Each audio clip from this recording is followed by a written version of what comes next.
Hi, I'm Elizabeth. And I'm Cindy. And we're here with another Feeding Frenzy for the 4 Spiritual Laws of Prosperity by Edwin Gaines, a simple guide to unlimited abundance.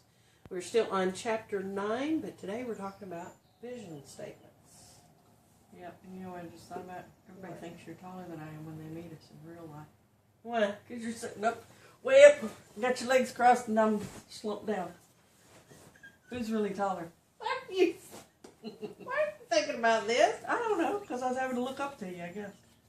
Well, maybe that's more than a height thing. Right. Right. Well, just so they know I'm taller. Oh, okay. Yeah, you got me by what, 2 whole inches? Okay, I'm still taller. What are we talking about today? I've already been over that. You were too busy daydreaming. Oh. Vision statements. Yeah. You ever written a vision statement? I have. Have you? I have. You know, when I became, and I guess you did too, when you became a certified coach, they had us do that exercise, and we had to write vision statements for other people as part of the coaching training. So I wrote several then. But have you ever written one for yourself? I have. I had to write one then too. Or I did write one then. I don't know that I had to. I wrote one then. I find it sort of difficult, actually. Because I have so many things I want to do that it's hard for me to narrow that focus to, one big lifetime statement. Yeah, and if I were to make it general enough to cover everything, it would be too general that it wouldn't give me much focus, Right. So I'm trying to take life in phases, I guess, and focus on one thing till I get sick of it, and then focus on another. There you go. There's nothing that says we have to focus on one thing forever. No. So, and I'm trying to do that in my business too. I tend to be focused on so many different things, I get distracted. And I can't really do one well. And but in my line of work, that's easy to do because it's growing so fast and so quickly, and there's so many things to learn that to stay on top of it, I have to learn a little bit about a lot. But that's the problem I'm seeing in my field, and probably several others, is that the people coming out of school now have learned so much about so many different things that they're not really great at. We just don't have specialties.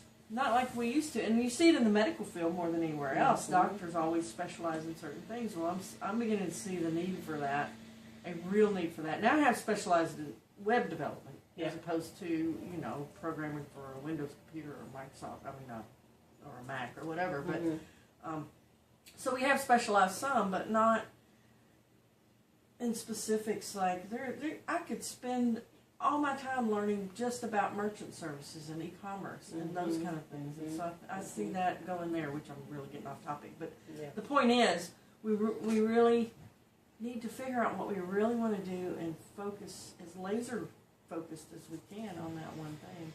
Or at least that's where I'm at now. Well, and it's okay that changes. Yeah, it's okay.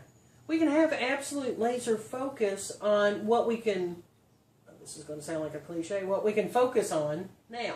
Right. And get there and decide, okay, this just doesn't work for me anymore. And so it changes. But when we look at the big picture, when we look in our rearview mirror, hindsight is always 20/20, we can see that it still takes us generally in the same direction. Right. So, but what I'm learning is that shows a lot of my impatience, is because I don't have the patience to do this one thing really well and then move on to something. I want to do everything well right now, and it's all because of my impatience, and I feel like it's my trust that I'm not going to be here forever, or lack of trust. So I'm really trying to discipline myself, and she talks about discipline in here some this time. I'm trying to discipline myself to say I'm going to pick one thing and do it really well. And then once I've mastered that, or gotten bored with it, or figure out that's not what I want to do, then I can move on to the next one. So now it's more of a prioritizing the list and kind of thing, which is also hard for me to do. So, and I don't know about you, but I have found that even when I find that thing, that one particular thing that blows my skirt up, it gives me, the energy to do the next day. When I find that sometimes, even though it's a drastic change, sometimes it will still change. Oh yeah. Meaning, I went from delivering mail, doing the snail mail, so to speak, to computers. Right. Completely different method and modality there, and completely different to what I was doing. But even within it, it's still changing. Mm-hmm. Yeah, a lot. So I think we can sidetrack ourselves by having a vision statement that is so large we just can't believe in it. Right, right.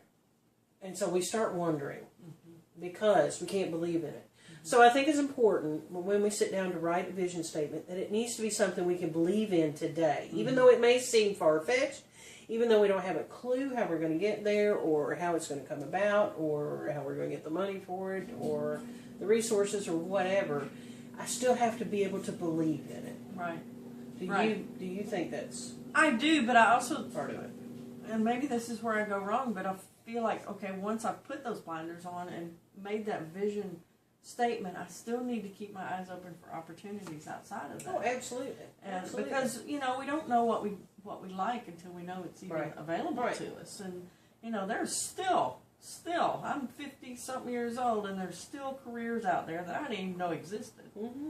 And I didn't even know that that was a possibility to do that or be that or, so every day I'm getting new dreams that pop up and say, oh, wow, I hadn't thought about that or I didn't know that existed even. Well, that's how technology is changing the world around us because they're having to create jobs now. There was no such thing. There weren't before. Even 25 years ago, there was no such thing as a web developer, Right. Right. Well, when I started college, there wasn't. No. There wasn't even computers that I knew about. Right. In my limited vision, I didn't know what a computer was when I started college and went for 3 years couldn't figure out what my major was supposed to be. And then I saw a computer when I first quit school and started my first job and ended up in the computer room at midnight, and the computer room was almost as big as this house, and fell in love with them and thought, wow, I didn't even know these things were real. I thought they were science fiction, So, and now look, you can't go anywhere without seeing them. So it's changing. Well, we all carry one with us. Right, and we just our came cell phones and computers. Exactly, and they're the thing of the future too, and they'll change. In another 25 years, they'll be totally different. We just came off of a conference where they're talking about things that we would have never thought about 10 years ago, much less 25, Right. So we have to be open to the change. Right, and they're all changing the way we communicate and the way we even put out videos, and it's a fast, crazy world when we think about it. So we can't just say, I'm going to be this forever. Right. Used to, our parents and their parents, they could say, well, I'm going to be this, and then they could pretty much stick with it for the rest of their life. But not anymore. Careers change faster now than we change our clothes sometimes. Yeah. It's really crazy how our world is changing and how we need to adapt and we have change to our minds. We have to be open and adaptable to change. And if we can't do that in our own life, we certainly can't help another do it. Exactly. So I think one of some of the important points that we've got going here are it's got to be something you can believe in before you can aim towards it. Right.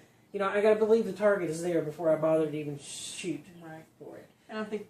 And we have to be open and adaptable to the changes that are coming. And if we see something else that draws us, then be open to exploring that. Right. And changing that vision statement. Right. And know when it's time to quit. Yeah.